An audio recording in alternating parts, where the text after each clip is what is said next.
Kabihasnan sa lambak ng Tigris-Euphrates. Ang kabihasnan ay tumutukoy sa isang yugto ng kalagayang, kaunlaran na nalinang ng isang pangkat ng taong naninirahan sa isang lugar. Balikan natin ito sa aral ng nakaraan, sandigan ng kinabukasan. Mga katangian ng kabihasnan. Maunlad na kasanayang, teknikal.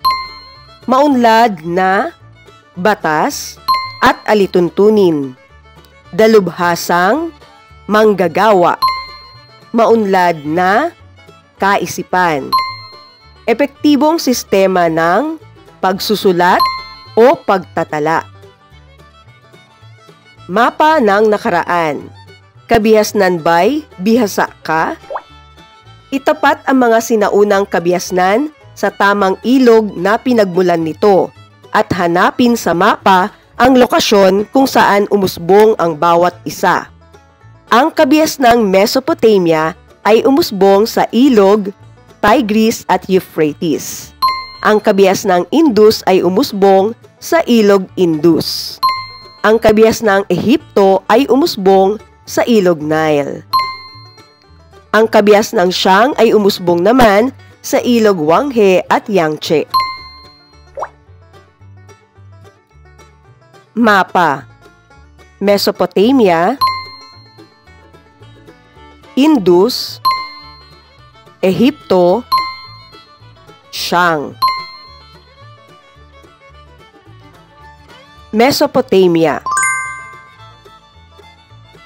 Ang Mesopotamia na nangangahulugang lupain sa pagitan ng dalawang ilog ay matatagpuan sa pagitan ng ilog Tigris at Euphrates sa rehiyon ng Fertile Crescent sa kanlurang Asya, na ngayoy kinabibilangan ng bahagi ng Syria, Turkey at Iraq.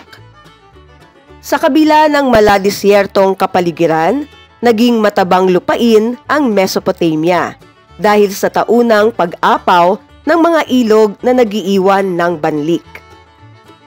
Tinaguri ang Cradle of Civilization o lundayan ng kabihasnan.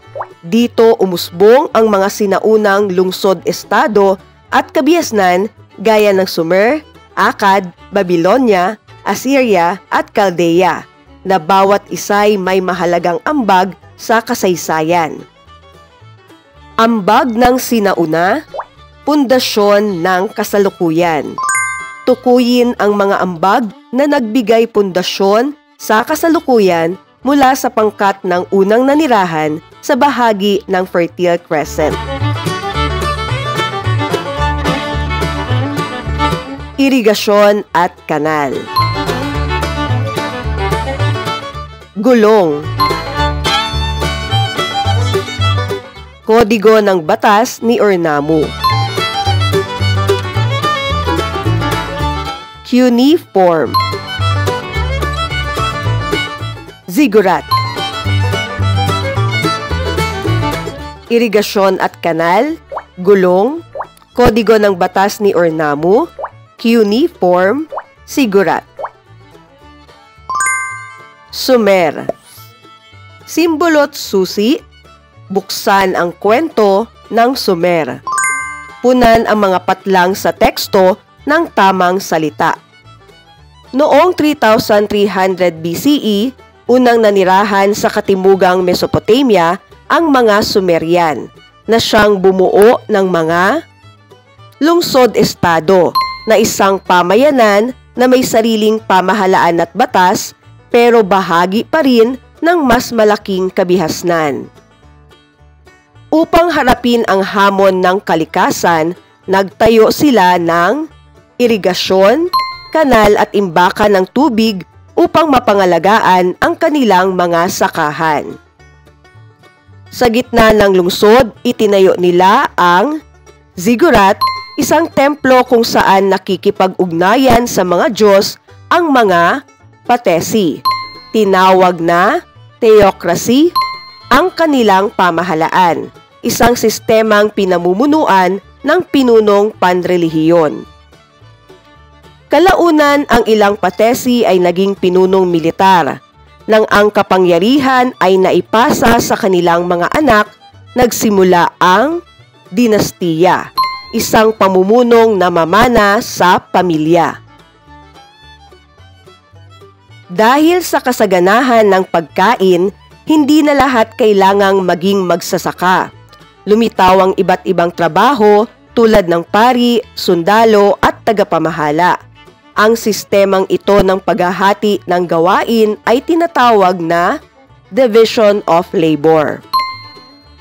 Dahil din sa pakikipagkalakalan, lumaganap ang cultural diffusion, kung saan naipasa ang produkto, ideya at paniniwala sa iba't ibang pangkat. Upang maitala ang batas at kaalaman, nilikha ng mga Sumerian ang cuneiform, kung saan kabilang ang kodigo ni Ornamu. Natuklasan din nila ang sexagesimal system para sa oras, araro para sa pagsasaka, at gulong para sa transportasyon. Tunay na Sumer raming ambag ang iniwan ng kabihasnang Sumer sa mundo. Ngunit ang kanilang pamumuno ay hindi naging habang panahon. Nang humina ang Sumer dahil sa labanan at pananakop, sumibol ang Akkadian Empire sa pamumuno ni Sargon I na nagtatag ng kauna-unahang imperyo at nagpasimula ng acculturation o paghahalo ng kultura. Paglipas ng panahon, umangat naman ang Babylonian na pinasikat ni Hammurabi, ang hari sa likod ng kauna-unahang nakasulat na batas, ang Code of Hammurabi. May 282 batas na nagsilbing batayan ng hustisya at kaayusan. Hindi roon nagtapos ang pagbabago sa Mesopotamia. Umangat ang mga Assyrian bilang mandirigma at tagapamahala. Sa ilalim ni Tiglath-Pileser I, lumawak ang imperyo. At sa pamumuno ni Ashurbanipal, naitatag ang unang aklatan sa daigdig, ang Aklatan ng Nineveh. Nang humina ang Assyrian, pumalit ang Chaldean Empire sa pamumuno ni Nabopolassar. Sa ilalim ng kanyang anak na si Nebuchadnezzar II, muling sumigla ang Babylon. Itinayo ang Hanging Gardens at nasakop ang Judah na dahilan ng Babylonian captivity. Umunlad din ang astronomiya, kaya tinawag silang Stargazers of Babylon.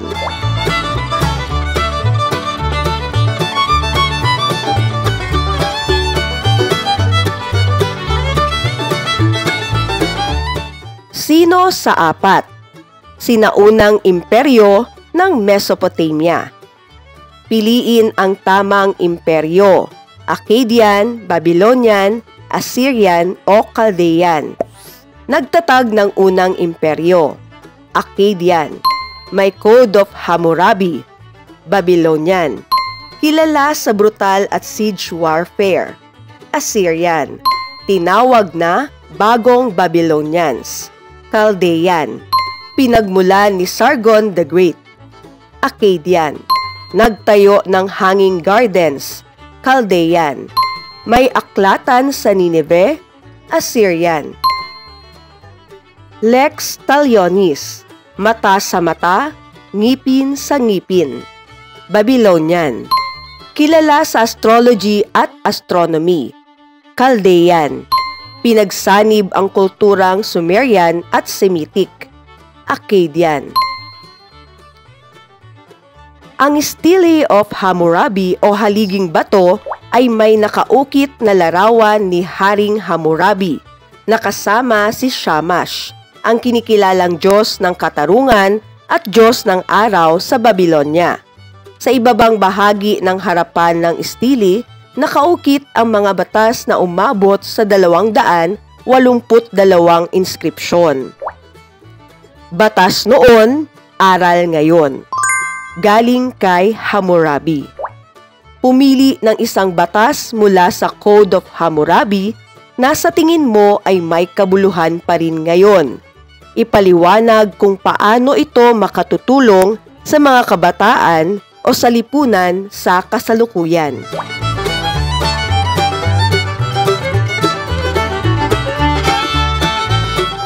Missing pieces of Mesopotamia. Punan ang patlang ng tamang sagot. Ang unang kabihasnan sa daigdig ay umusbong sa Mesopotamia, sa rehiyong tinatawag na Fertile Crescent, sa pagitan ng ilog Tigris at Euphrates.